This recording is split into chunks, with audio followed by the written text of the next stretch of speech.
Bismillahirrahmanirrahim. Assalamualaikum warahmatullahi wabarakatuh. Innal hamdalillah nahmaduhu wa nasta'inuhu wa nastaghfiruh wa na'udzu billahi min shururi anfusina wa sayyiati a'malina. May yahdihillahu fala mudilla lahu wa may yudlil fala hadiya lahu. Asyhadu an la ilaha illallah wahdahu la syarika lah wa asyhadu anna Muhammadan abduhu wa rasuluhu la nabiyya ba'd. Allahumma salli wa sallim ala nabiyyina Muhammadin wa ala alihi wa sahbihi wa man tabi'ahum bi ihsanin ila yaumiddin, amma ba'd. Bapak Ibu yang dirahmati dan dimuliakan Allah, kita bersyukur kepada Allah Subhanahu wa taala. Alhamdulillah, dengan nikmatnya kembali kita pada pagi hari ini diberikan kekuatan oleh Allah, kesehatan, kesempatan untuk kembali hadir dalam rangka menghiasi diri kita dengan al-ilmu. Salawat dan salam untuk Nabi kita, Nabi besar Muhammad sallallahu alaihi wasallam, sebagai uswah kita, tauladan kita dan panutan kita. Insyaallah taala tema yang kita bahas pada kesempatan ini adalah mentadabbur masalah akidah yang terdapat dalam ayat kursi. Tadabbur persoalan akidah yang terdapat dalam ayat kursi, yaitu Al-Baqarah 255. Barangkali sebagian kita sudah hafal dan sering kita mendengar ayat kursi yang terdapat dalam Al-Baqarah 255 dengan lafaznya A'udzubillahi minasyaitonirrajim. Bismillahirrahmanirrahim. Allahu la ilaha illa huwal hayyul qayyum. لا تأخذه سنة ولا نوم له ما في السماوات وما في الأرض من ذا الذي يشفع عنده إلا بإذنه يعلم ما بين أيديهم وما خلفهم ولا يحيطون بشيء من علمه إلا بما شاء وسع كرسيه السماوات والأرض ولا يؤوده حفظهما وهو العلي العظيم. Para ikhwah yang dirahmati dan dimuliakan Allah Subhanahu wa taala, bahwa ayat yang mulia ini merupakan sebesar-besarnya ayat, seagung-agungnya ayat dalam Al-Quran, dan seutama-utamanya, di mana ayat yang mulia ini mengandung pelajaran-pelajaran yang besar, khususnya dalam persoalan akidah, mencakup tauhid yang tiga: tauhid rububiyah, tauhid uluhiyah, tauhid asma wa sifat. Bila kita lihat ayat kursi ini, banyak keutamaan-keutamaannya dalam Al-Quran, dijadikan sebagai wirid rutin bagi kita dalam setiap waktu, wirid untuk zikir pagi hari. Di situ ada ayat kursi. Wirid sore hari, wirid ketika hendak mau tidur, wirid ketika dibaca sudah salat fardu. Maka jelaslah begitu tingginya keutamaannya, karena dia menjelaskan tentang persoalan Allah Subhanahu wa taala, di mana Allah Subhanahu wa taala memperkenalkan dirinya di dalam surat yang mulia ini, ayat yang mulia ini. Allah memperkenalkan dirinya agar kita kenal dengan Allah. Ketika kita kenal dengan Allah, kita tahu, kita sadar dengan apa? Kelemahan diri kita. Nampak sekali keagungan Allah dalam surat yang mulia ini yang tidak ada pada surat yang lain. Oleh karena itu, surat ini banyak keutamaan-keutamaan. Suatu ketika Nabi SAW pernah bertanya kepada Ubay bin Ka'ab. Ya, kita kenal Ubay bin Ka'ab merupakan sahabat Nabi yang banyak hafal Quran dan juga paham. Ketika itu Nabi SAW bertanya kepadanya, ya Aba Munzir. Aba Munzir itu kunyah. Wahai Aba Munzir, ayu ayatin min kitabillah, manakah ayat yang ada dalam kitab Allah a'zam, yang paling besar, yang paling agung? Ketika itu apa jawaban Ubay? Allahu rasuluhu a'lam. Allahu rasuluhu a'lam. Kali yang kedua Nabi bertanya lagi, ayu ayatin, ya, ayat yang mana a'zam, yang lebih besar, ya, dalam kitab Allah. Maka ketika itu apa kata Ubay bin Ka'ab atau Aba Munzir? Wahia ayatul kursi, Allahu la ilaha illa huwal hayyul qayyum, la ta'khuduhu sinatu wa la naum. Allahu la ilaha illa huwal hayyul qayyum. Allah dialah ilah, tidak ada yang berhak sembah kecuali Dia. Dan seterusnya. Wa fi riwayah, dalam riwayat lain, ayat kursi. Mendengar itu Nabi sallallahu alaihi wasallam, ya, daraban Nabi sallallahu alaihi wasallam memuji Ubay bin Ka'ab, gosok dadanya, ya. Ini pun dadanya pelan-pelan, masya-Allah. Lalu ketika itu Nabi puji dia, liyahnikal ilma Abal Munzir, selamat bagimu yang Allah anugerahkan ilmu. Nabi memuji sahabatnya yang mampu menjawab, selamat bagimu yang Allah telah anugerahkan ilmu kepadamu. Itulah dia Ubay bin Ka'ab. Di sini nampak sekali bagaimana sahabat itu dalamnya tadabburnya terhadap Al-Quran. Dalamnya tadabburnya terhadap Al-Quran. Ketika Nabi bertanya, ya, Ubay tidak membolak-balik Al-Quran. Cari dulu ya Nabi, nak ada itu jawaban. Ketika Nabi bertanya kepadanya, ayo mana ayat yang paling agung dalam Al-Quran? Keluar dari mulut beliau Ubay bin Ka'ab, ya, dengan mudah, ya, beliau mengatakan, Allahu la ilaha illa huwal hayyul qayyum, sampai seterusnya. Di sini kita tahu bahwasanya tidaklah Ubay menunjuk atau mengatakan ayat tentang hukum, tentang ayat tentang nikah, tidak ada, bukan itu yang dikatakan oleh Ubay. Ya, ayat tentang, ya, ibadah, ayat tentang surga dan neraka, tidak itu yang disebutkan dengan Ubay. Tapi Ubay menyebutkan ayat kursi, ayat tentang tauhid. Begitu agungnya tauhid, ya, sehingga itu yang didahulukan pemahamannya oleh para sahabat. Oleh karena itu ayat-ayat yang mengandung tauhid, ya, Allah Subhanahu wa taala memberikan kemuliaan kepada ayat atau surat yang mengandung tauhid, di antaranya Al-Fatihah umpamanya.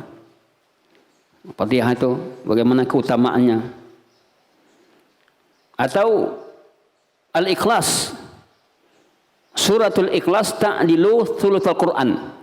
Surah Al-Ikhlas itu menyamai sepertiga dari Al-Quran. Kalau kita teliti, kalau kita tadabbur, surah Al-Ikhlas itu apa isinya?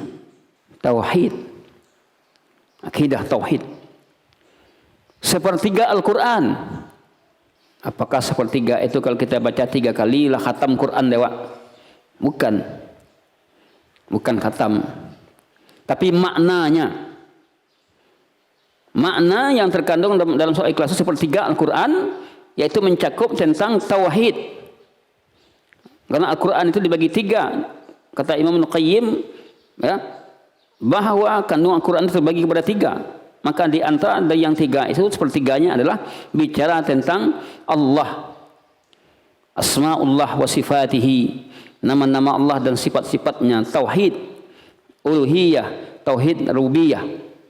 Ini yang kita lengah, persoalan akidah, persoalan tauhid yang banyak kita lengah. Oleh karena itu para sahabat, ya, begitu dalamnya ilmu mereka langsung, di antaranya ada Ubay bin Ka'ab, langsung menunjuk ayat yang paling agung dalam kitab Al-Quran, ayatul kursi, Allahu la ilaha illa huwal hayyul qayyum. Karena ayat ini berisi tentang keagungan Allah, berisi tentang Allah memperkenalkan dirinya dalam Al-Quran. Jadi kalau kita ingin kenal Allah, tidak usah jauh-jauh untuk mencari mengenal Allah. Al-Quran, dia yang mengatakan itu, kalamullah. Saya jauh, di samping kita mengenal alam, makhluk ciptaannya, langit, bumi, bulan, bintang, matahari, tapi kita kenal Allah melalui ayat Al-Quranul Karim. Itulah di antara surat, ya, ayat kursi. Tampaklah di sini bahwa persoalan tauhid, persoalan yang besar yang menjadi perhatian bagi sahabat, sehingga ketika ditanya ayat yang paling besar itu apa? Allahu la ilaha illa huwal hayyul qayyum. Ikhwatuna fiddin yang dirahmati dan dimuliakan Allah Subhanahu wa taala. Mari kita lihat pembahasan para ulama dalam ayat 255 ini atau ayat kursi ini. Kalau kita lihat, ya, dari segi bahasa, bahwasanya di dalam bahasa Arab atau kaidah bahasa Arab ada mubtada, ada khabar. Ada mubtada, ada khabar. Di dalam ayat kursi ini satu mubtada, khabarnya 10. Mubtada khabar itu sesuatu yang dimulai kalimat Muhammad Rasulullah. Muhammad mubtada, Rasulullah khabar. Ayat kursi ini mubtadanya 1, khabarnya 10. Allah, Allahu la ilaha. Allah sebagai mubtada. La ilaha illallah khabar. Huwal hayyu, khabar pertama, hayyul qayyum. Ya, khabar kedua, la ta'khudhuhu sinatun wala naum, ketiga dan seterusnya sampai 10. Dalam satu ayat itu 10 khabarnya. Betapa agungnya ayat ini, mulianya ayat ini jika kita tadabburkan maknanya. Mari kita lihat keterangan Syekh Abdurrahman Sa'di dalam tafsirnya dalam mentadabburkan ayat yang mulia ini. Bahwasanya tadi telah kita katakan ayat kursi, ayat yang sangat mulia yang dibaca dalam wirid-wirid rutin, wirid pagi, ya, zikir pagi hari, zikir sore hari, ada ayat kursi di situ. Zikir sudah salat, zikir menjelang tidur, ada ayat kursi di situ. Ayat-ayat yang kita baca mampu untuk membentengi diri kita dari gangguan syaitan. Ayat kursi.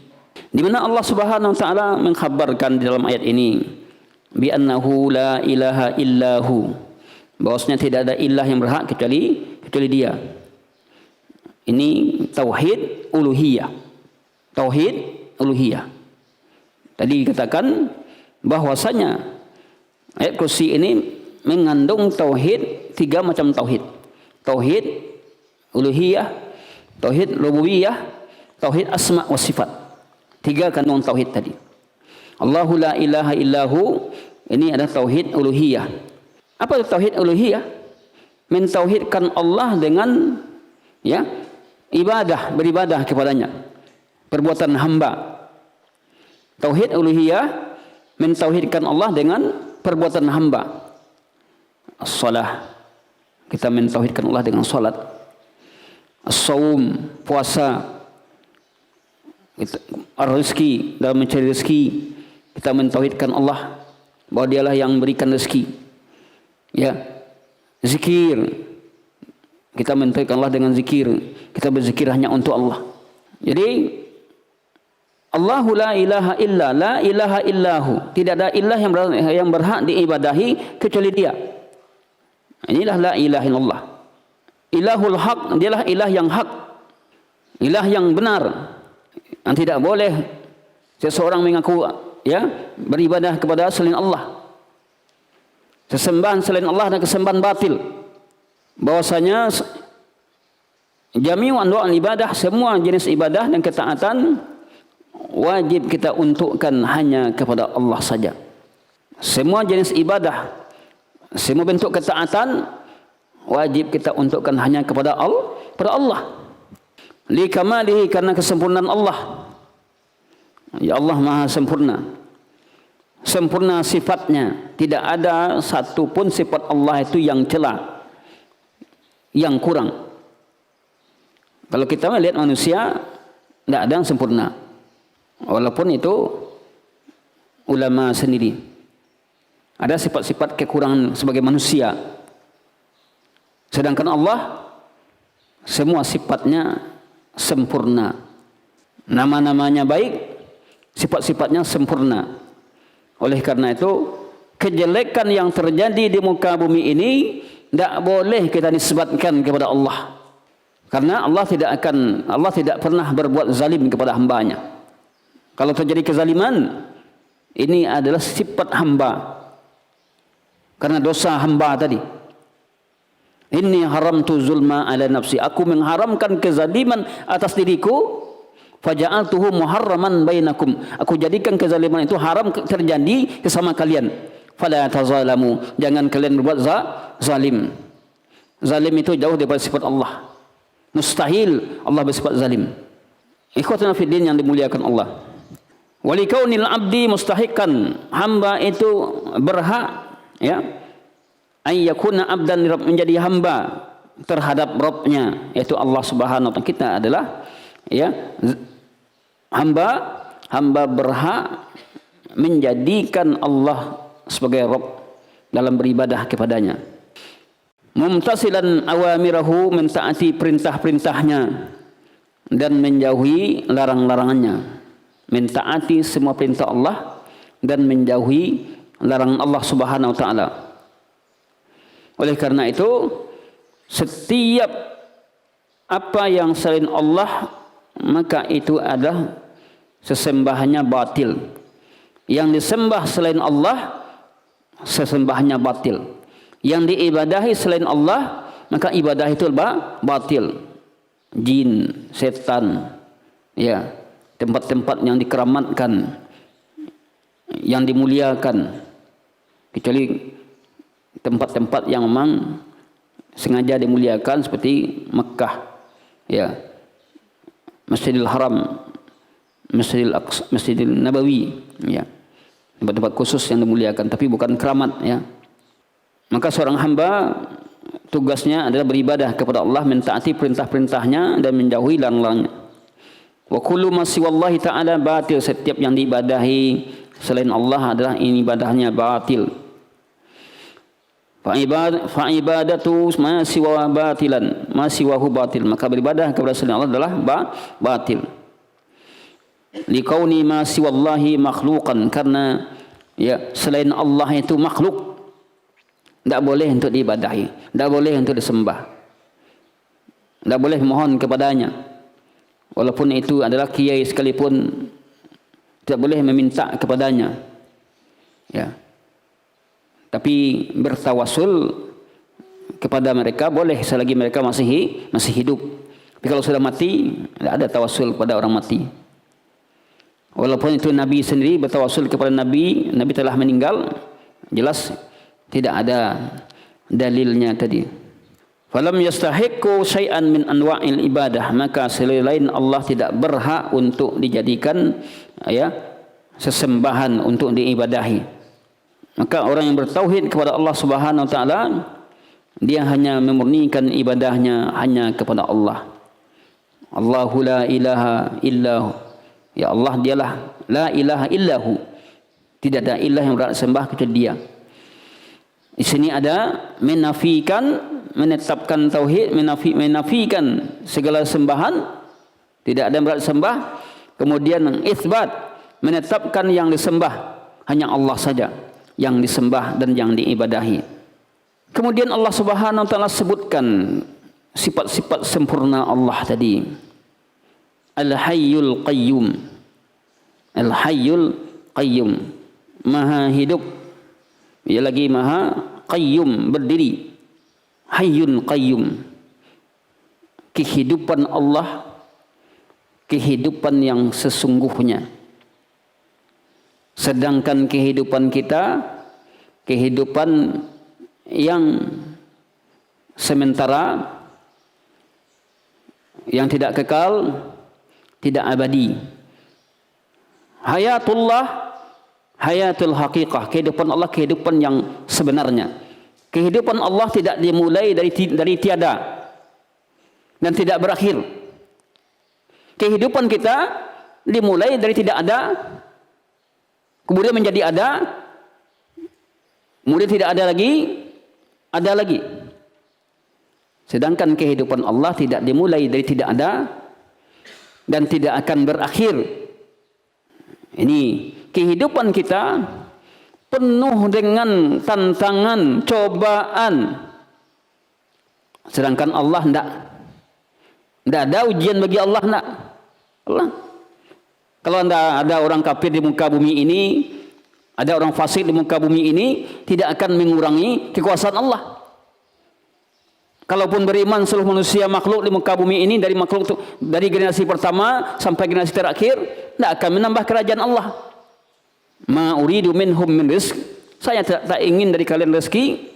Wa ma uridu an yut'imun, saya tak ingin dari kalian makanan. Innallaha huwar razzaq, sungguhnya Allah itu Razzaq, Maha pemberi rezeki, ya, Dzul Quwwatil Matin. Kita yang butuh kepada Allah. Kita yang butuh kepada Allah.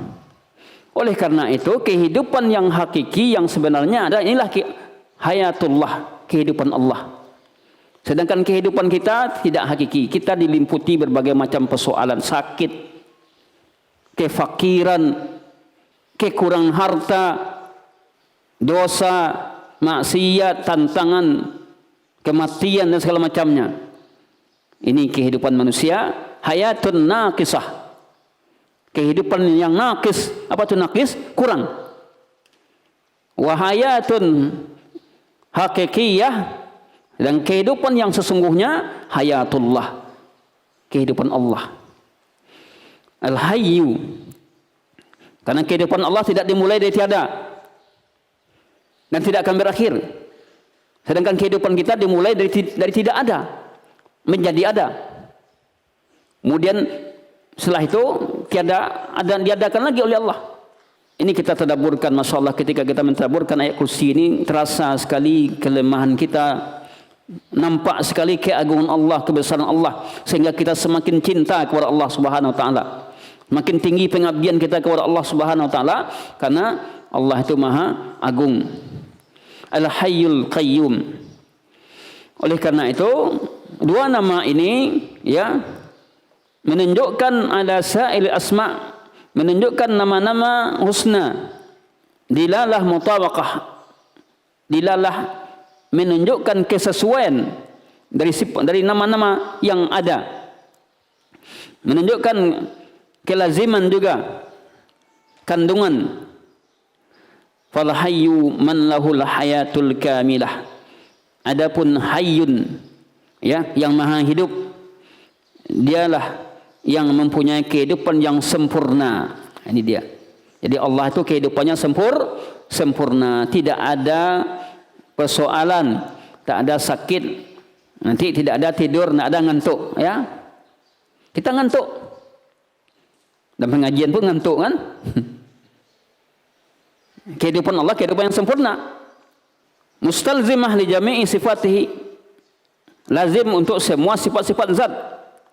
As-sam'u, as-sam'i, mendengar. Allah Maha mendengar. Mendengar apa yang kita ya sampaikan, apa yang kita katakan tanpa batas. Wal basar, Maha melihat, jangkauan penglihatannya tanpa batas. Wal ilm, jadi konsekuensi atau kandungan yang terdapat dari kehidupan Allah tadi meliputi ya sifat-sifat yang mesti ada pada dirinya. As-sam'u, dia Maha mendengar. Wal basar, dia melihat. Wal ilmu, ilmu Allah tidak ada batasnya. Sedangkan ilmu kita terbatas. Sedangkan awak wasikola saja Ada orang sekolah ya cukup sampai SMA saja, sudah. Ada orang yang bisa belajar sampai perguruan tinggi S1. Ada sampai S2, S3, paling tinggi guru besar. Di atas itu tidak ada lagi. Ilmu Allah tidak terbatas. Sedangkan ilmu kita terbatas. Kita, asal kita dari tidak punya ilmu menjadi berilmu. Allah yang memberikan kita ilmu. Kita lahir ke dunia ini tak ada apa-apa dan tak bisa apa-apa. Allah yang berikan. Wallahu akhrajakum min butuni ummahatikum la ta'lamuna syai'a. Allah yang mengeluarkan kalian dari perut ibu kalian, ketika itu la ta'lamuna syai'a. Kalian tidak ingin tahu sedikit pun. Ya, nak tahu apa-apa kita lahir ke dunia ini. Kalau bukan karena Allah tanamkan cinta kasih sayang kepada sang bapak, ayah dan ibu, tentu matilah kita, dibiarkan nangis-nangis seorang lah. Ya, Allah tanamkan cinta dan kasih sayang kepada ke dalam hati kedua orang tua untuk mengurus bayinya tadi. Ini ikhwatuna fiddin. Al-Hayyu mencakup ilmu Allah Subhanahu wa taala. Wal qudrah termasuk juga qudrah, kekuasaan Allah yang juga tidak terbatas. Kekuasaan Allah, kerajaannya tidak ada terbatas. Kita terbatas kekuasaan kita, kekuatan kita terbatas juga. Paling kuat kita umur 40, 50, umur 60 sudah lemah. 60 tahun ke atas sudah mulai lemah. Akhirnya lemah sampai nanti sama kekuatan kita dengan anak-anak ketika sudah lanjut usia. Inilah kita manusia ini, wajib kita menyadari diri kita yang sebenarnya, dan wajib kita menyadari, mengakui kebesaran Allah, keagungan Allah. Oleh karena itu wajar kita tunduk dan patuh kepada perintahnya dan menjauhi semua larangannya, dan yang lainnya yang lain-lain daripada sifat-sifat Allah Subhanahu wa taala. Wal qayyum, sedangkan qayyum huwallazi qama bi nafsihi, dialah yang dia berdiri dengan diri sendiri. Wa qama bi ghadihi, dan dia melakukan untuk yang lain. Ya. Namun itu atas perintah Allah. Adanya malaikat-malaikat umpamanya. Itu malaikat itu tidak akan beramal berbuat kecuali atas perintah Allah. Yang kerjanya taat, kerjanya hanya beribadah.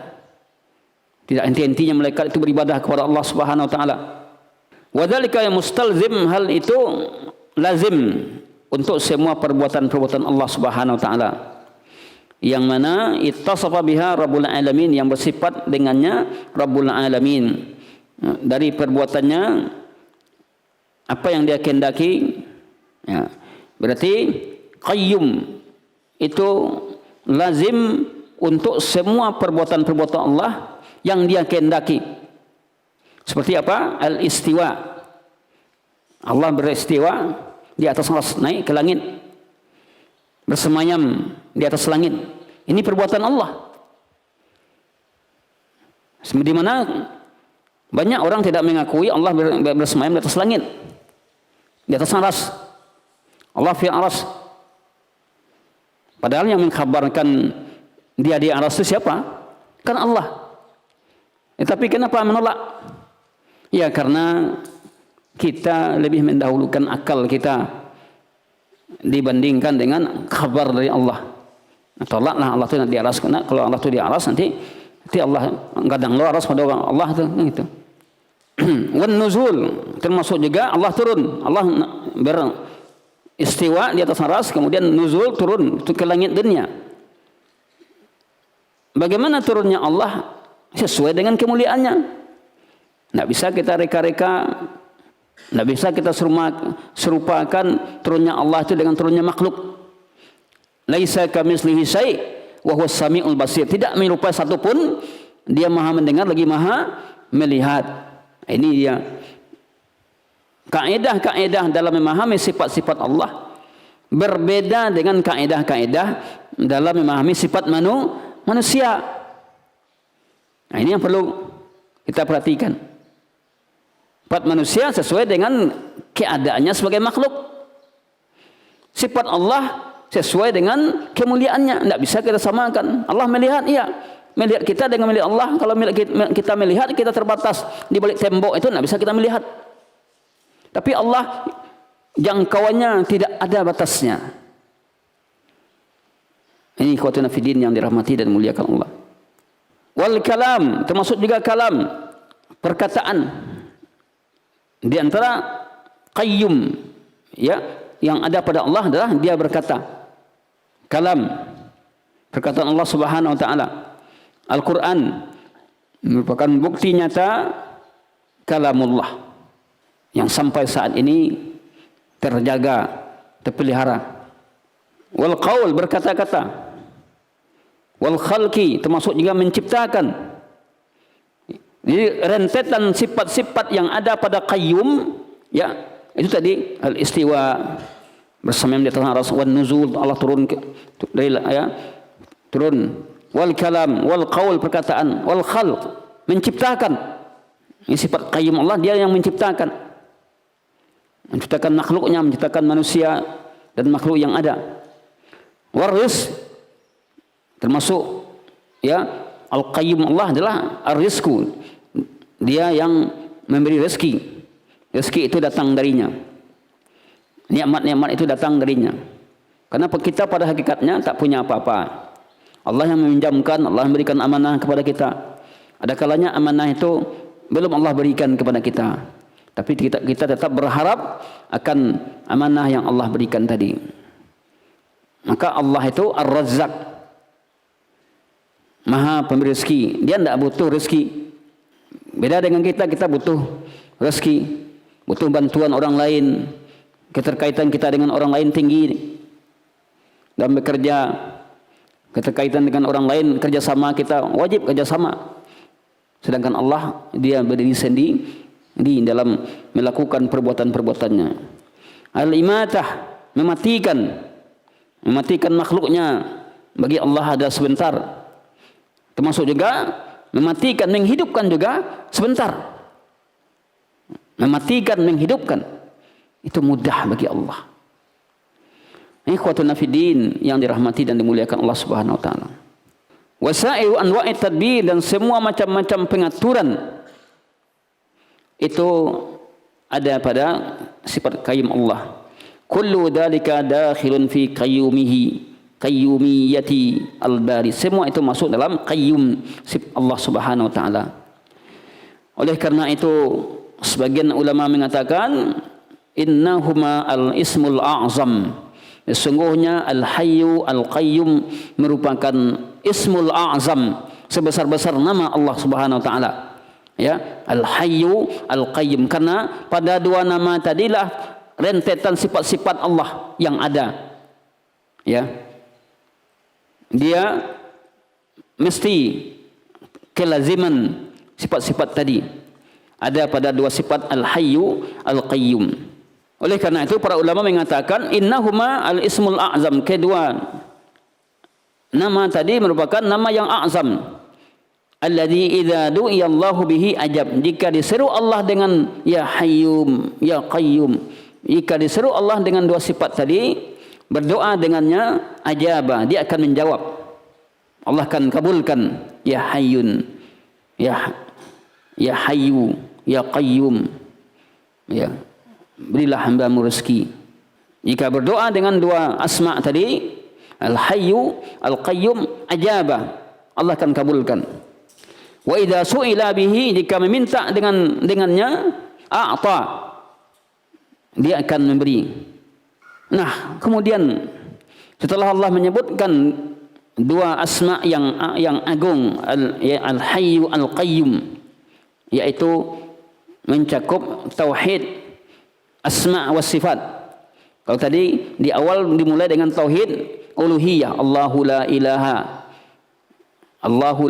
illahu, ini tauhid apa namanya? Uluhiyah. Kemudian disebutkan al-hayyul qayyum, ini tauhid asma wa sifat. Mentauhidkan Allah dengan nama-namanya dan sifat-sifatnya.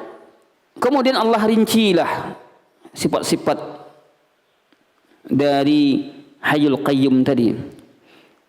La ta'khuduhu sinatu wala naum.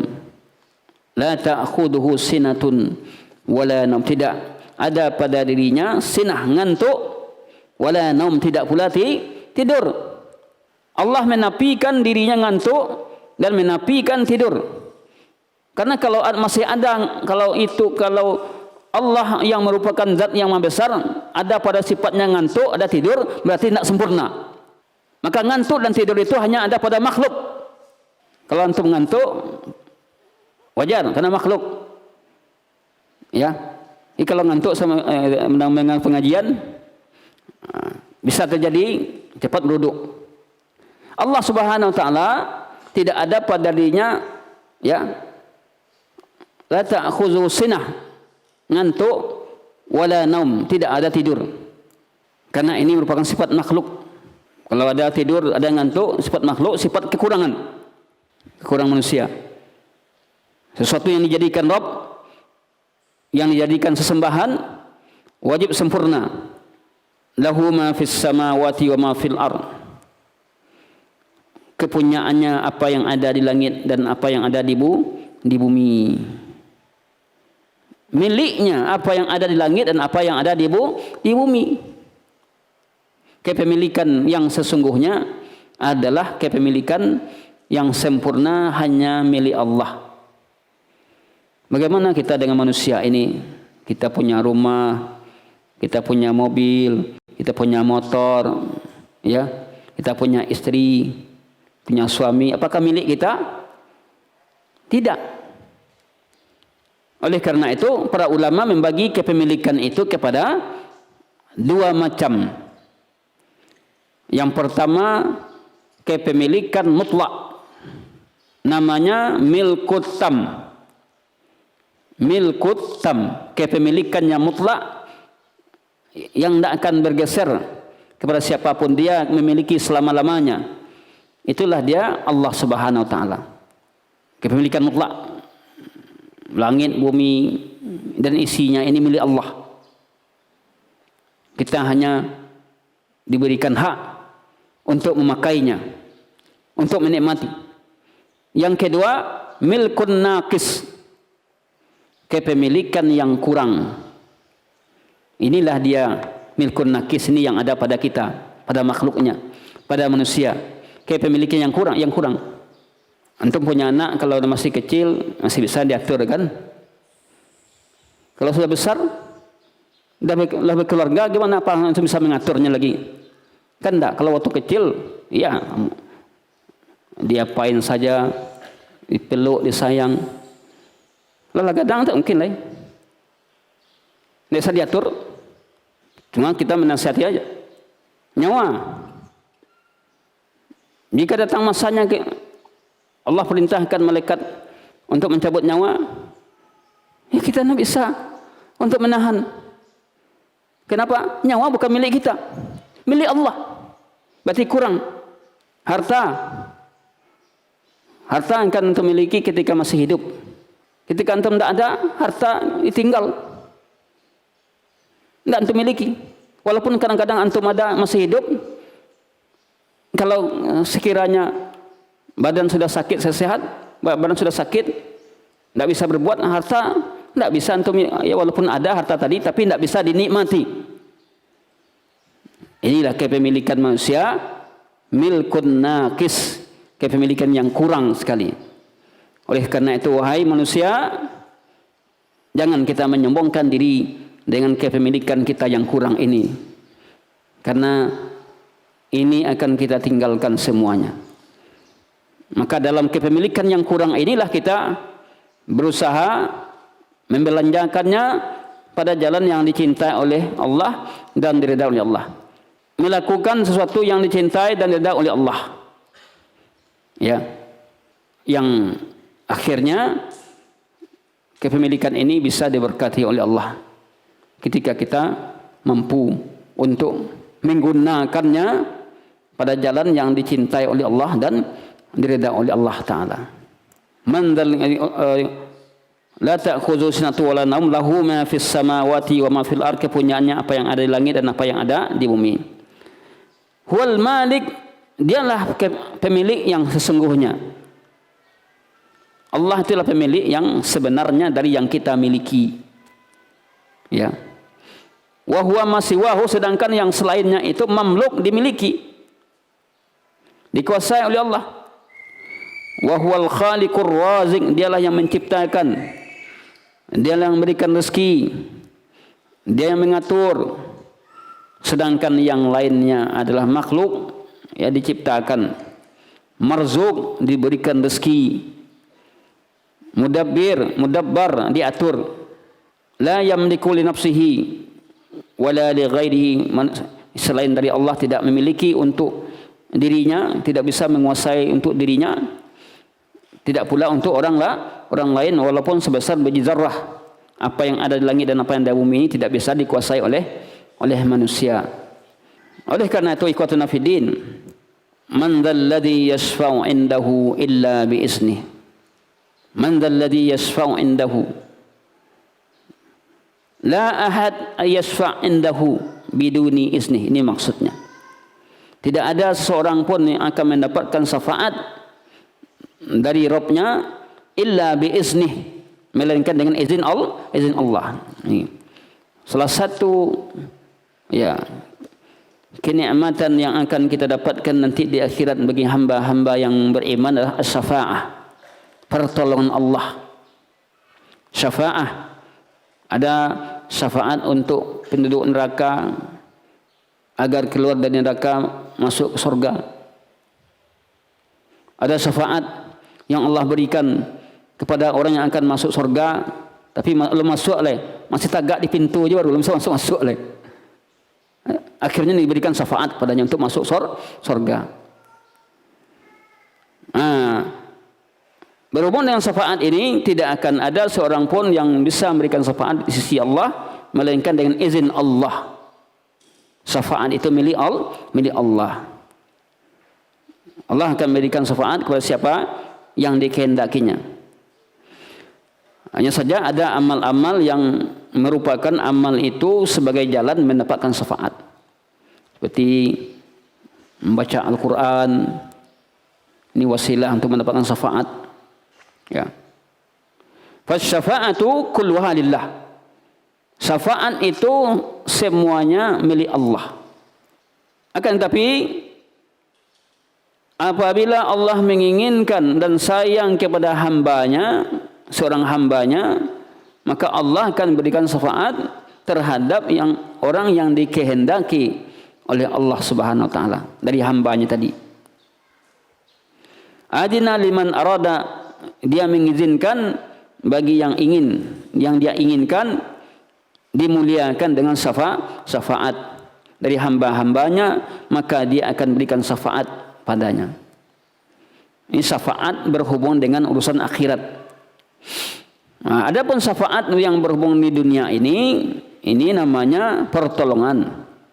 Syafaat yang diberikan dari seorang pemimpin, presiden atau raja kepada rakyatnya, itu juga bentuk syafaat, tapi bukan syafaat yang kita maksud di sini. Yang kita maksud syafaat ini syafaat di hari akhir nanti. Ya. Bukan syafaat yang berhubung dengan urusan dunia, tapi syafaat yang berhubung dengan urusan akhirat. Nah, oleh karena itu, berusahalah kita untuk meraih amalan-amalan yang akan mendapatkan syafaat yang akan Allah berikan nanti di akhirat. La yabtadi'u syafi' qabla al-izin.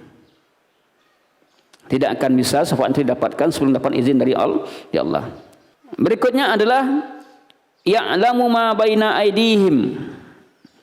Di antara sifat kesempurnaan Allah dan keagungan Allah adalah ya'lamu ma baina aydihim. Dia mengetahui ma baina aydihim.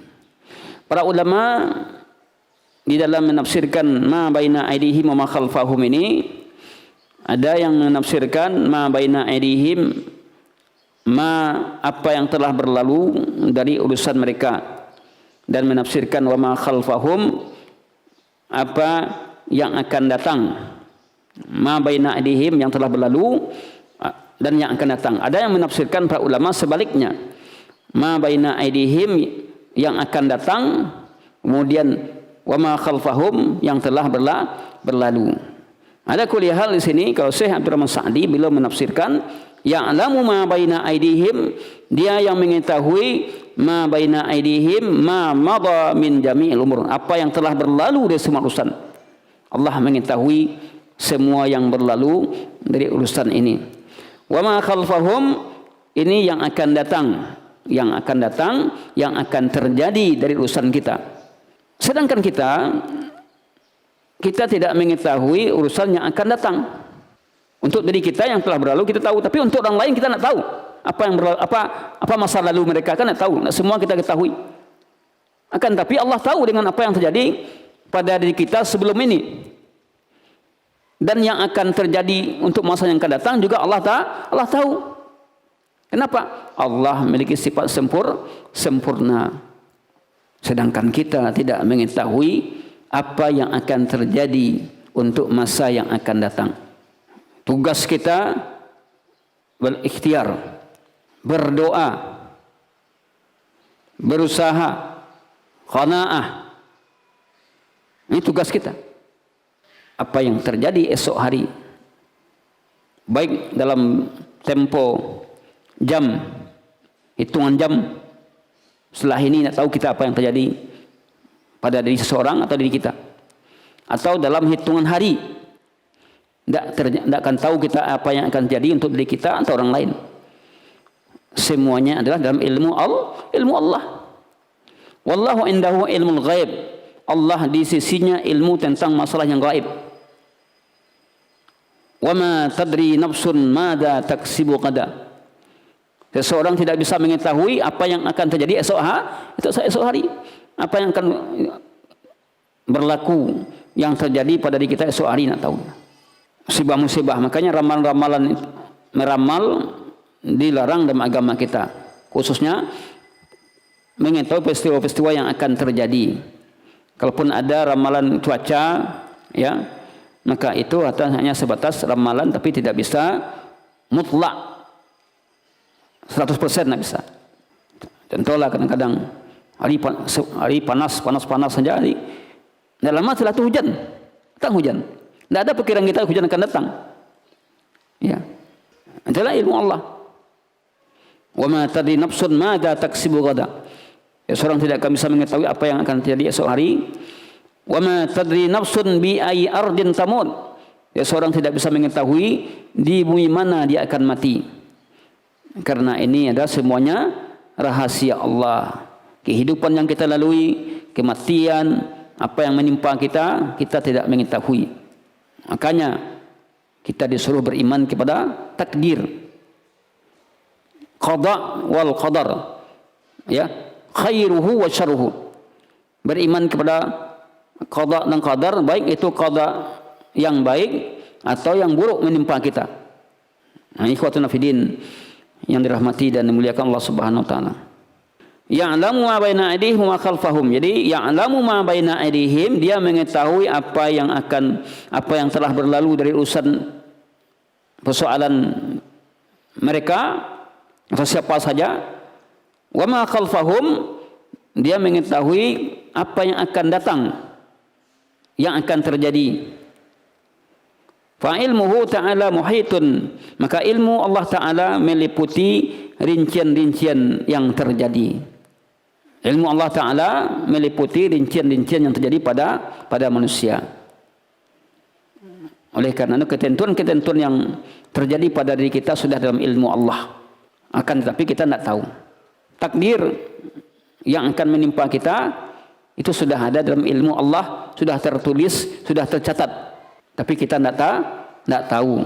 Tahunya kita kapan? Tahunya setelah terjadi. Oh, kok ini rupanya takdir saya.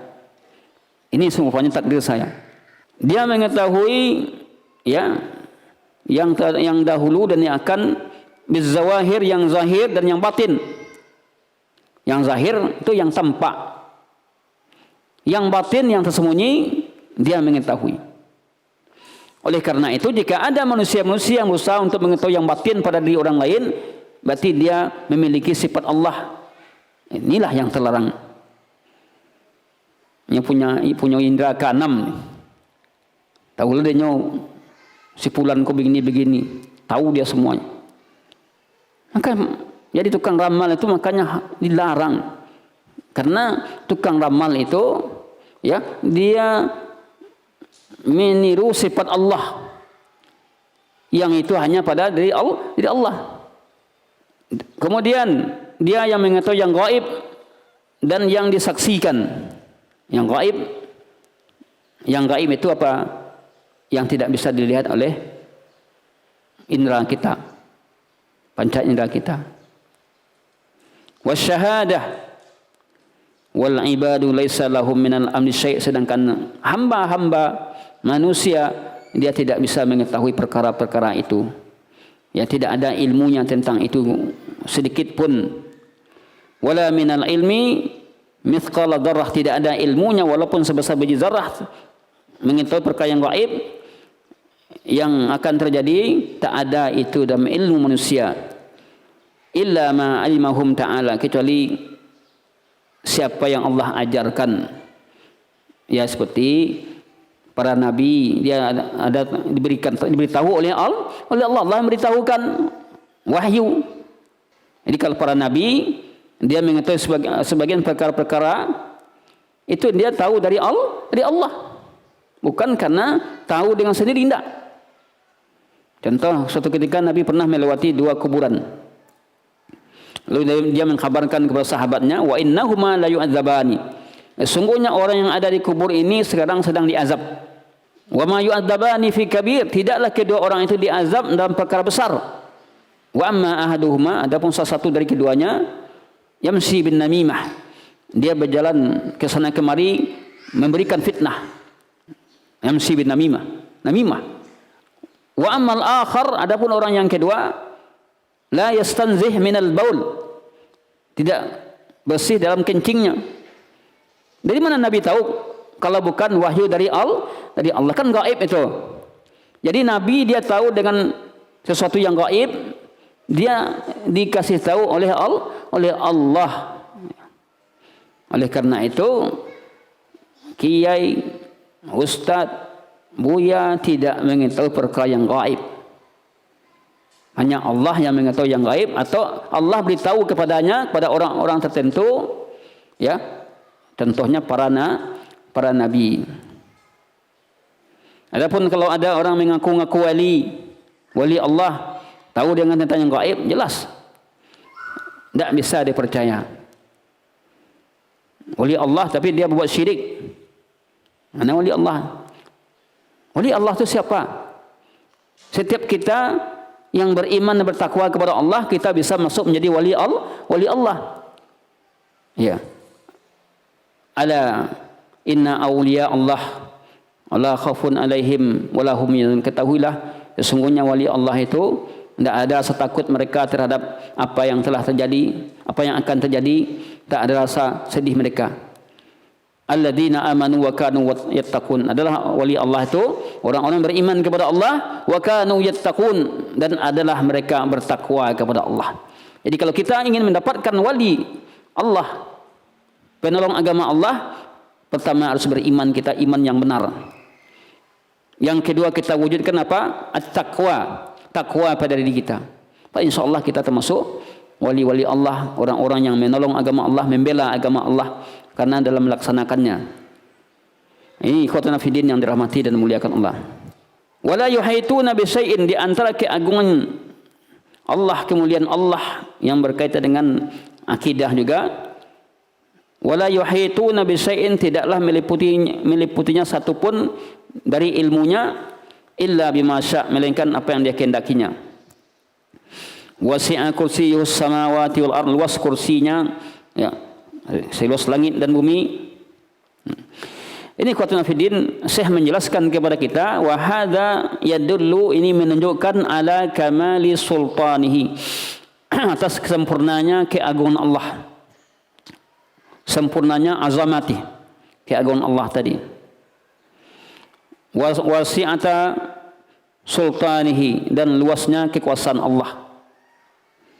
tidak meliputi dari suatu dari ilmunya kecuali apa yang dikehendakinya. Kita tahu ilmu Allah itu meliputi segala sesuatu. Al-kursi. Kursi, wasi'a kursiyuhus samawati wal ard, luas kursinya.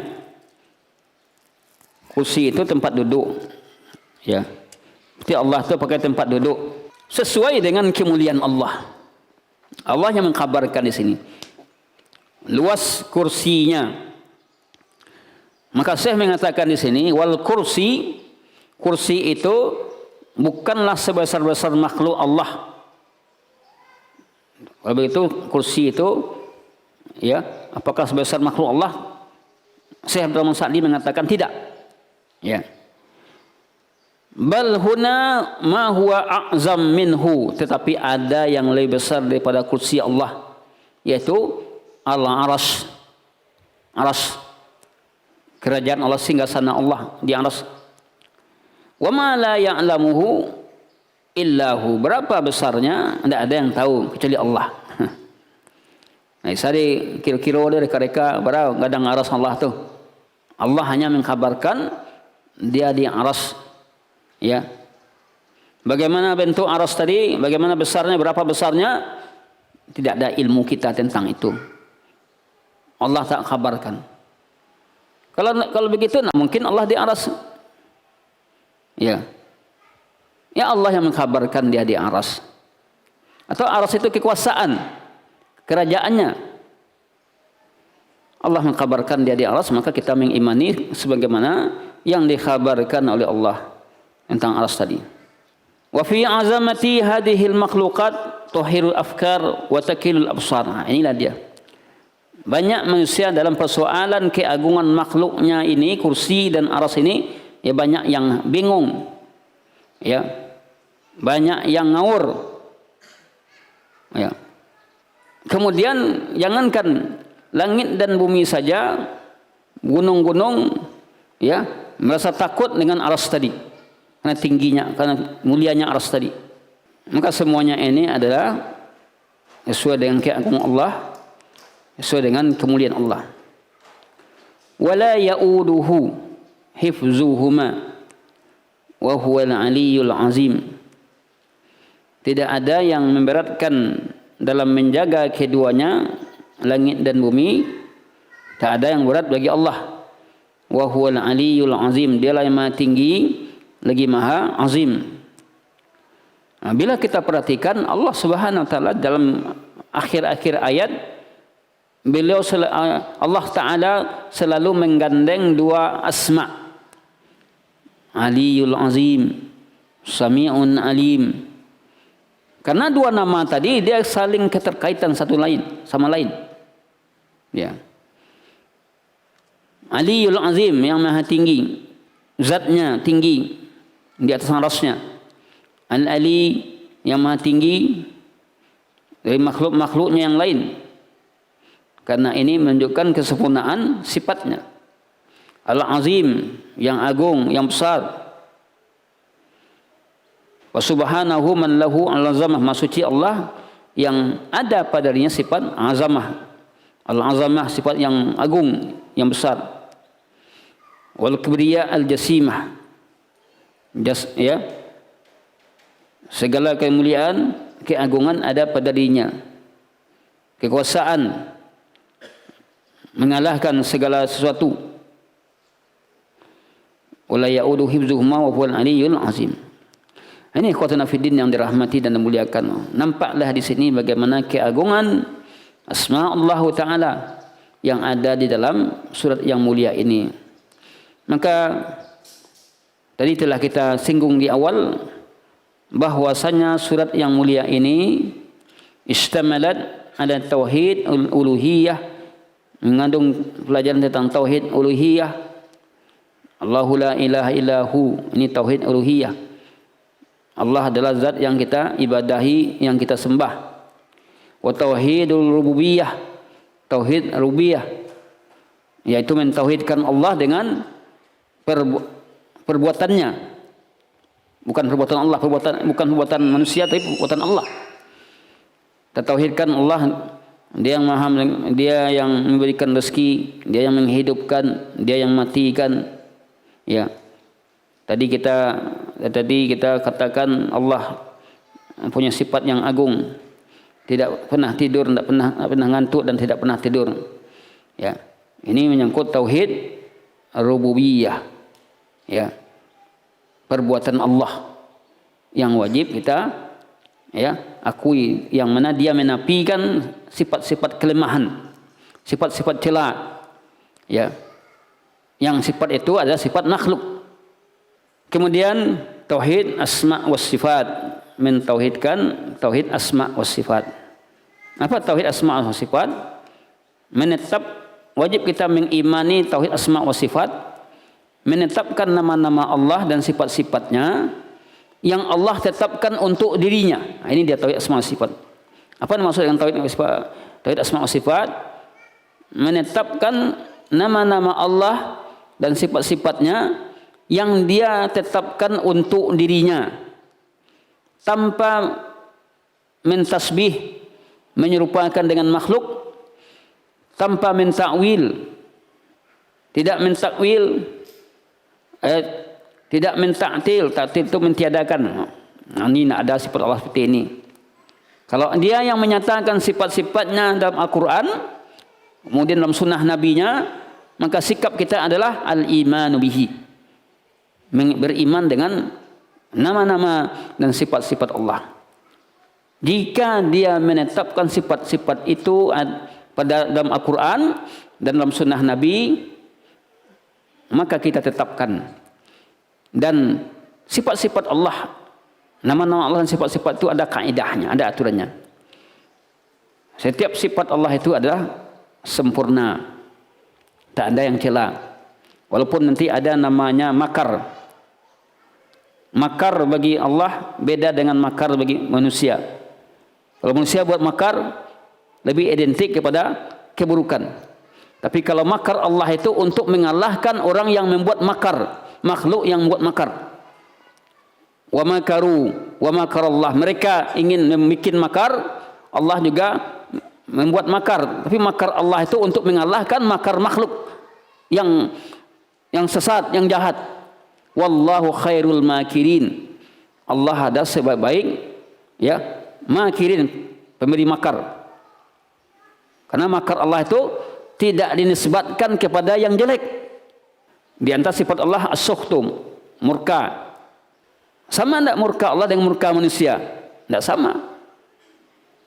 Kalau murka manusia karena tanda Allah bangih kan, marah. Kalau murka Allah itu apa? Untuk menyerang musuh-musuhnya yang kafir, yang tidak beriman kepadanya. Lalu Allah murka kepada mereka. Kalau murka manusia, kemarahan manusia belum tentu di atas kebenaran. Ya. Contohnya orang pergi mengaji ke pergi belajar, ya, mengaji sunnah, ada orang tidak suka kan? Apakah ketidaksukaan tadi di atas kebenaran kan? Tidak ada. Orang tua melarang anaknya berjenggot namanya. Marah orang tuanya tadi. Apakah marahnya itu benar? Tidak kan? Tapi kemurkaan Allah, kemarahan Allah kepada makhluknya menunjukkan kekuasaannya, keagungannya. Kita sama-sama yakini semua sifat-sifat Allah itu tidak ada yang jelek. Kita wajib mensucikan diri, ya, tanzihullah anil uyub wan naqais. Mensucikan Allah dari aib dan kekurangan. Makanya sabbis marabbikal a'la. Sabbis, bertasbihlah kalian kepada Rabb kalian yang maha tinggi. Apa itu makna tasbih? Tasbih itu mensucikan Allah dari aib, cela dan kekurangan. Itu yang tasbih tadi. Makanya ketika kita kagum dengan keagungan Allah, apa yang kita katakan? Subhanallah. Kagum kita dengan kuasa Allah, subhanallah. Makanya dalam surat Al-Isra, ya, Allah memulai dengan subhanalladzi asra bi 'abdihi lailan minal masjidil haram ilal masjidil aqsa. Kenapa? Karena Isra dan Mi'raj itu tidak akan terjadi melainkan karena apa? Keagungan Allah. Mustahil itu terjadi. Begitu cepatnya Allah memperjalankan hambanya dari Masjidil Haram ke Masjidil Aqsa. Dari Masjidil Aqsa naik ke langit. Apa yang perjalankan ini? Kalau bukan zat yang maha mulia, zat yang sempurna. Subhanallah. Subhanalladzi asra bi amrihi. Karena Isra Mi'raj itu merupakan bentuk keagungan Allah. Maka layak kalimat yang diucapkan adalah kalimat tasbih. Ya. Ikhwatuna fiddin yang dimuliakan Allah. Wa ala ihatati mulkihi, kemudian kerajaan kekuasaan Allah itu meliputi segala sesuatu. Wa ihatati ilmihi, ilmu Allah meliputi segala sesuatu. Jadi ilmu Allah itu meliputi segala sesuatu. Wa sa'ati sultanihi wa jalalihi, ya luasnya kerajaannya. Ya. Allah Subhanahu wa ta'ala penguasa langit dan bumi. Sedangkan empat manusia penguasa hanya di tempatnya saja. Itu pun ya kekuasaan manusia akan berakhir. Sekarang kita melihat orang yang diangkat jadi pemimpin, berapa lama dia jadi pemimpin? Aturan hanya 2 periode kan?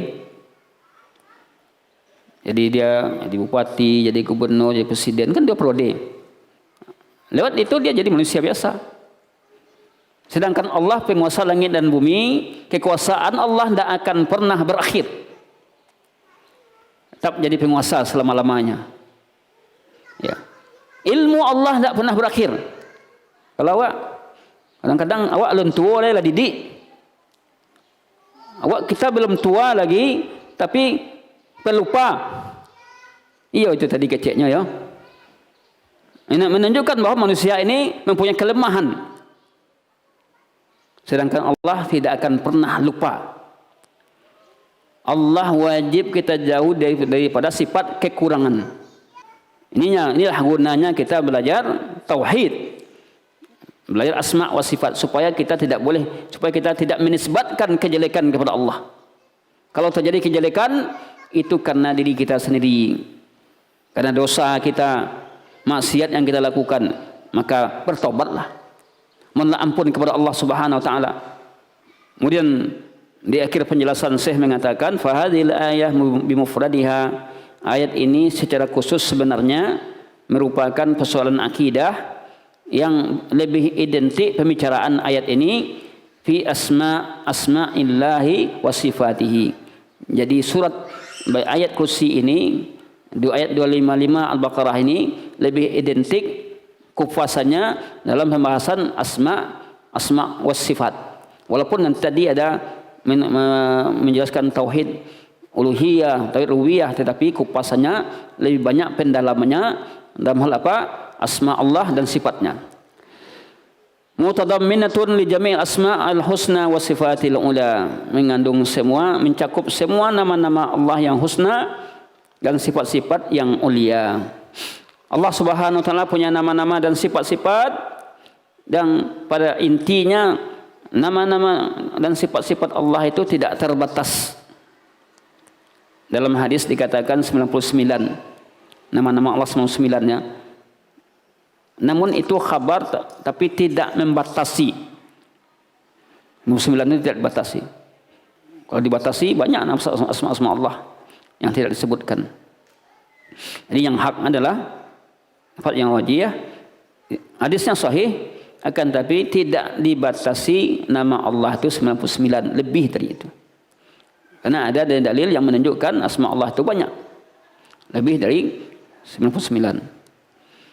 Wallahu ta'ala alam. Sekiranya ada soal wal jawab, kita masuk kepada termen soal wal jawab. Ada pertanyaan di sini.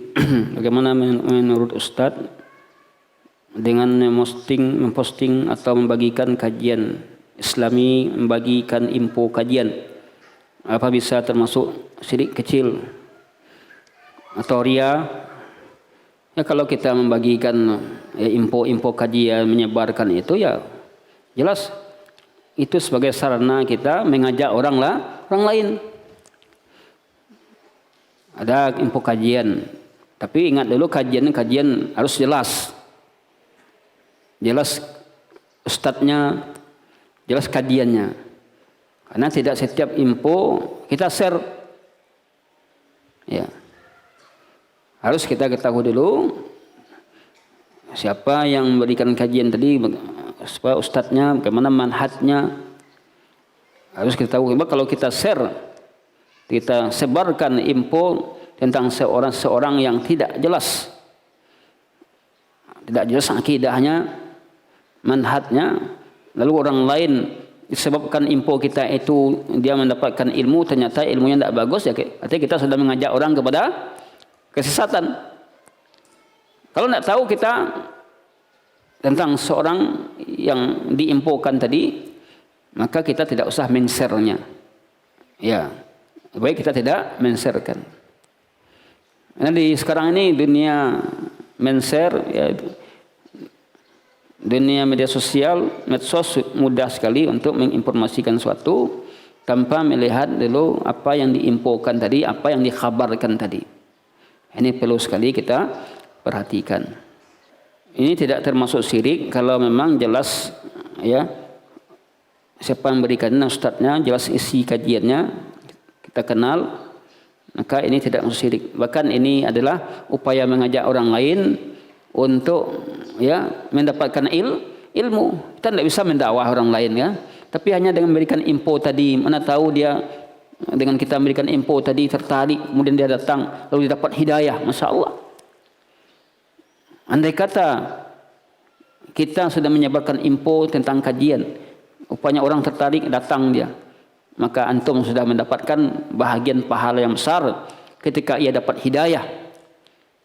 Lan yahdiyallahu bika rajulan wahidan, sungguh disebabkan engkau orang dapat hidayah, ya, khairul laka min humin na'am, ini lebih baik daripada dunia dan seisinya. Kita sudah memberikan, kita mendapatkan dunia dan seisinya disebabkan kita, walaupun hanya melalui info. Karena peluang berbuat baik itu banyak, ya. Namun tentu ada aturan-aturan mainnya.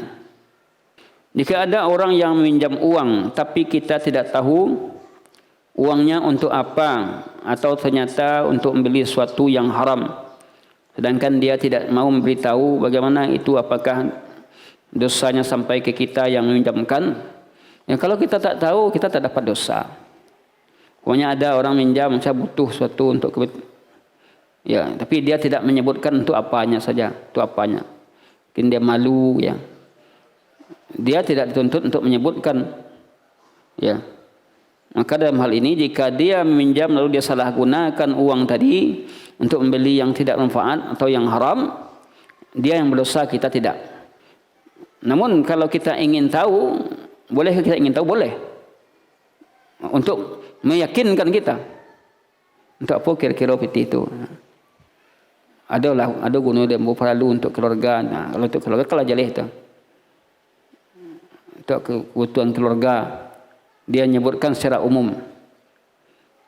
Tapi secara detail, ya, tidaklah menjadi kewajiban dia untuk, ya, tidak menjadi kewajiban kita, dia harus menyebutkan secara detail, kan. Kalau menyebutkan secara detail, kadang-kadang orang ini kan juga bisa tersinggung. Tugas kita kalau membantu, tapi yang penting jelas untuk membantu ke uang keluargamu yang kini sedang pelit, ya, sedang susah. Jadi kalau kita tidak tahu uang itu di mana, kemana ia gunakan, maka dalam hal ini kita tidak berdosa. Ya. Jadi kalau kita tahu uang digunakan, tahu kita dan paham kondisi orang ini, maka kita tidak pinjamkan kepada orang yang seperti itu, atau dia punya uang diberikannya ke minum khamar, ya. Bagaimana usaha kita agar kita dijauhkan dari penyakit wahan, Ustaz? Penyakit wahan itu apa? Dalam hadis dinyatakan hubbud dunya wa karahatul maut. Nah, ini penyakit wahan. Cinta kepada dunia dan takut mati, ya. Apa usaha kita agar kita tidak mendapat penyakit wahan, cinta kepada dunia dan takut mati?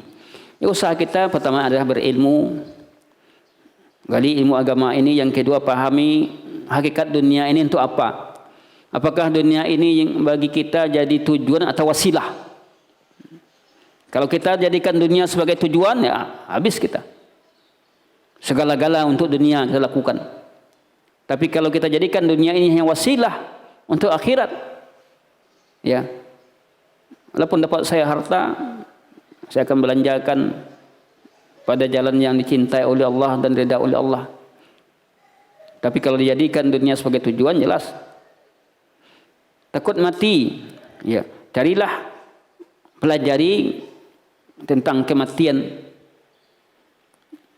Di mana mati itu, mengingat kematian itu adalah untuk menyadarkan kita di mana kita semua akan mati. Orang kalau sudah cinta kepada dunia yang berlebihan, dampaknya apa? Pasti takut mati. Apalagi dunia ini sudah, ya, kekayaan, harta, pangkat sudah dimiliki, dan dia ingin hidup ini kekal. Makanya sangat dicela oleh Allah. Wailul likulli humazatil lumazah. Celakalah bagi setiap orang yang mencela dan pengumpat. Alladzi jama'a mala wa addadah, yang dia kerjanya mengumpulkan harta dan menghitung-hitung tadi. Kenapa? Itu kerjanya karena ketakutannya kepada mati. Kecintaannya kepada harta tadi, yahsabu annama lahu akhladah. Dia mengira, dia menyangka bahwa hartanya itu akan mengekalkan hidupnya di dunia ini. Apakah fokus ataupun rajin dalam pekerjaan untuk mendapatkan penyakit penghasilan lebih termasuk penyakit wahan? Ya, kalau kita bekerja sungguh-sungguh, ya, tanpa melupakan tugas kita sebagai hamba Allah, ya bagus. Ini yang diminta. Kita bekerja sungguh-sungguh, rajin kita bekerja untuk dunia kita, namun perintah Allah tidak lupa. Itu yang diminta sebenarnya. Sebab para sahabat, mereka orang yang gemar bertahajud, ya, gemar bersedekah, salat malam, namun mereka tetap bekerja, berusaha.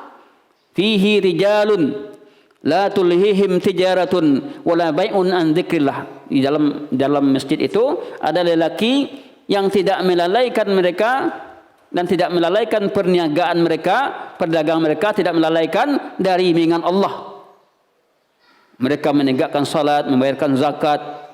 Nah, ini yang kita minta. Jadi hamba yang bersungguh-sungguh dalam urusan dunia, dalam urusan akhirat juga bersungguh-sungguh. Itu yang diharapkan kita. Para sahabat, mereka bersungguh-sungguh juga dalam urusan dunia. Sahabat juga ada yang kaya, banyak yang kaya. Tapi giliran untuk bersedekah, dia yang lebih dahulu. Dia yang mempelopori. Bila ada orang yang berganti alat kelamin transgender, bagaimana kalau dia mati? Bagaimana penyelenggaraan jenazahnya? Nah, ini yang perlu ini. Apalagi kalau keluarganya yang tidak mengerti agama.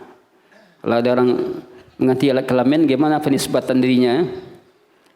Kembali ke hukum asalnya. Kalau dia asalnya laki-laki, berubah kepada perempuan, ya, maka penyelenggaraan pada hukum asalnya. Kok bangin keluarganya, kok ini kalau jadi polisi gini, kok diselenggarakan dengan penyelenggaraan laki-laki, jelas balik ke hukum asalnya lagi. Kalau tidak mengerti agama, memang sinilah butuhnya penyelenggaraan jenazah itu orang yang paham agama.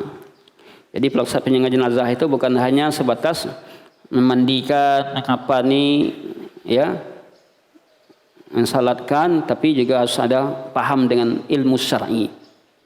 Ya. Jadi kalau terjadi persoalan-persoalan itu bagaimana? Harus tentu kembali kepada orang yang berilmu. Di tempat saya masjid berdekatan. Kalau lagi azan semuanya kedengaran di rumah. Pertanyaan, apakah selesai azan di satu masjid kita bisa langsung sholat, atau harus menunggu selesai azan di masjid lain? Karena kita wajib menjawab azan. Persoalan ini sangat terkait dengan waktu yang ada. Kalau sekiranya dan masjid tempat kita. Patokan kita itu tentu masjid tempat kita, masjid terdekat kita dulu. Bukan masjid yang jauh dari kita. Masjid terdekat kita. Kalau memang masjid terdekat kita itu teratur azan 5 waktu, tapi ada kalau tidak teratur, ada juga masjid tempat kita salatnya malam aja kan, yang maghrib, isya, dan kalau sekiranya masjid kita tempat kita tidak teratur, ya bisa kita patok kepada masjid lain yang kedengaran azannya. Kalau jam ini bisa terjadi perbedaan antara jam masjid ini dengan jam masjid lain 1 menit, kadang-kadang itu terjadi, ada yang sama kita lihat. Bisa terjadi perbedaan. Kadang ada beda 2 menit. Kadang ada beda 3 menit. Jadi pengaturan waktu melalui jam itu kan sekedar membantu kita, untuk memudahkan kita. Wallahu alam bissawab. Apakah pengidap penyakit LGBT bisa dengan diruqyah? Bisa. Ada kalanya karena dosanya sudah banyak, ya. Kalau maksiat itu bisa salah satu wasilahnya dengan ruqyah. Pelaku maksiat banyak dosanya yang ia lakukan, kemudian dia tidak menambah ilmunya, maka salah satu jalan dengan diruqyah, ya. Bisa jadi dia melakukan suatu perbuatan yang haram itu karena banyak jin yang menyelinap pada tubuhnya tadi. Bagaimana tindakan pertama kali yang harus dilakukan oleh orang tua bila ada anaknya yang terkena penyakit ini, ya. Bila ada tindak penyakit ini, cepat dia panggil anaknya, kemudian diarahkan, ya, diberi bimbingan agama yang baik, ya. Karena LGBT itu terjadi juga penyebab di rumah tangga juga. LGBT ada mungkin seorang dia hanya 1 orang laki-laki, kemudian seluruh adiknya itu perempuan. Orang tua tidak memperhatikan dalam berpakaian, ya, adiknya dalam berpakaian di rumah juga dia tidak memperhatikan, sehingga kakaknya yang laki-laki melihat auratnya. Ini juga bisa terjadi, ya, salah didikan, salah bimbingan. Maka berhati-hatilah kita dalam hal ini, karena LGBT itu terjadi juga penyebab utamanya dalam lingkungan rumah tangga yang tidak memperhatikan, ya, kejiwaan psikologi pendidikan. Wallahu alam bissawab. Inilah yang bisa kita sampaikan kaji kita pada hari ini. Jika tidak ada pertanyaan lain, ini pertanyaan-pertanyaan yang dulu saya kumpulkan belum terjawab, ya. Mudah-mudahan bermanfaat. Sallallahu ala nabiyina Muhammadin wa ala alihi wa sahbihi wa akhiru da'wana alhamdulillahirabbil alamin. Subhanakallahumma wa bihamdik asyhadu an la ilaha illa anta astaghfiruka wa atubu ilaik. Assalamualaikum warahmatullahi wabarakatuh.